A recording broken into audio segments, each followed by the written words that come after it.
Salam alaikum wa rahmatullahi ta'ala wa barakatuhu. Avant d'abord de lire la liste des délégations des daïra qui viennent un peu partout de France et d'autres pays européens, je pense que vous me permettez aussi de prendre au moins 2 minutes. Comme l'a si bien dit mon tonton, au moins avec la présence des autorités administratives, de faire un bref résumé de ce qui vient d'être dit. Parce que nous sommes en plein mois de Ramadan et qu'en présence d'autorités administratives qui peut-être ne comprennent pas le Wolof, il serait judicieux, je pense, donc même si c'est 2 minutes, de faire un bref résumé des différents passages. Donc au nom de Serigne Mamoun Mbaké et de tous les chefs de délégation ou bien de responsables de Daïra, il est de coutume en de pareilles circonstances d'adresser les salutations les plus sincères à toute l'assistance et plus précisément aux différentes autorités administratives, le préfet, le maire, mais aussi Madame le consul.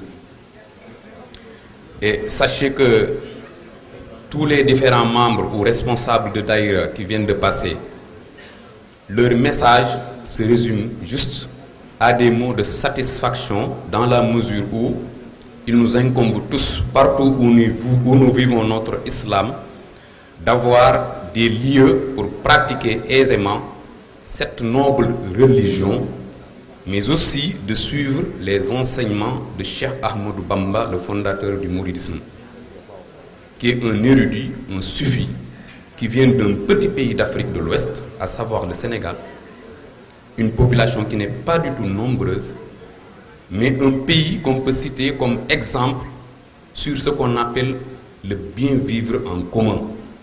Parce que n'oubliez pas que ce petit pays, le Sénégal, c'est un pays où 95% ou plus même de la population, c'est des musulmans. Les 5% sont des chrétiens ou bien d'autres obédiences religieuses. Mais il y a une très bonne cohabitation, autrement dit, avec des hommes de Dieu comme Cheikh Ahmadou Bamba. Aujourd'hui, nous parvenons à vivre aisément avec les chrétiens et avec même des gens qui ne croient même pas en la religion. Ce qui veut dire que Cheikh Ahmadou Bamba, quand il s'est levé, son message c'était la paix, la solidarité, la non-violence. C'est la raison pour laquelle il est même ce qu'on appelle l'âme de la non-violence, parce que le mouridisme de Cheikh Ahmadou Bamba n'est rien d'autre que l'expression de l'islam dans sa forme la plus authentique ou bien la plus orthodoxe. Et donc il y a un message de satisfaction des différents responsables qui se sont passés, mais surtout pour expliciter ce qu'on appelle la voie de Cheikh Ahmadou Bamba. Ce n'est pas un secte, ce n'est pas une division, mais c'est juste une voie de rassemblement des différents musulmans partout dans le monde. Et Cheikh Ahmadou Bamba, il nous enseigne, partout où vous irez dans le monde, respectez les lois et règlements de ce pays. Ce cheikh que vous voyez là, Serigne Mamoun Mbaké, qui est un petit-fils de Cheikh Ahmadou Bamba, ou fils de Cheikh Mohamedou Mourtada Mbaké, chaque année, il vient ici pour s'enquérir de la situation. Et son mot se résume en 2 choses.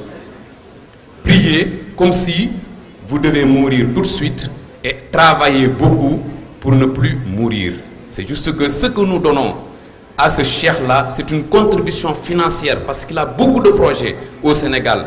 Ce n'est pas parce qu'on nous exploite, non, mais nous sommes des musulmans de surcroît, des mourites qui, chaque jour, quand on travaille avec la sueur de notre front, c'est pour contribuer au développement politique, économique et social de notre cher Sénégal. En résumé, c'est donc le message de satisfaction de tous les responsables de fédération ou bien de Daïra. Et vous m'excuserez parce qu'il y a le temps qui presse et je vois cette liste-là avec des noms. Je vais juste citer les fédérations et on passera à autre chose. Donc les délégations des Daïra, il y a la fédération des Daïra d'Italie, il y a des noms mais ça va être long, donc excusez-moi si je ne cite pas certains noms. Voilà, si je peux citer donc Serigne Mara Touré, cela veut dire que voilà, Serigne Ibrahima Thiam Milan, Serigne Fallou Mbaké, et tant d'autres. Il y a la Fédération nationale des Mourides de France avec Serigne Bamba Thiam, la Fédération régionale de l'Ouest, la Fédération régionale du Centre avec Serigne Souleymane Thiam, la Fédération de l'Île-de-France avec El Hadj Massaer Ndiaye, Daïra Mame Diarra de Paris avec Sokhna Fatou Thiam, Sokhna Khary Ngom, Fédération régionale du Centre avec Serigne Ibrahima Diop, et donc la Fédération régionale du Sud. Les daïras du Sud, on peut citer Marseille, Toulouse, Dax, Touba, Chambéry, Grenoble, Narbonne, Valence, Nice, Toulon, Cannes, Bordeaux, Nîmes, Perpignan, Sète, Saint-Raphaël, Corse, Avignon et Montpellier. Donc c'est pour ne pas donc monopoliser la parole. Donc merci encore une fois et surtout merci à Serigne Mame Mor Mbacké de nous avoir honorés de sa présence pour l'inauguration de la maison de l'islam ici à Marseille. Assalamu alaikum wa rahmatullahi ta'ala wa barakatuh.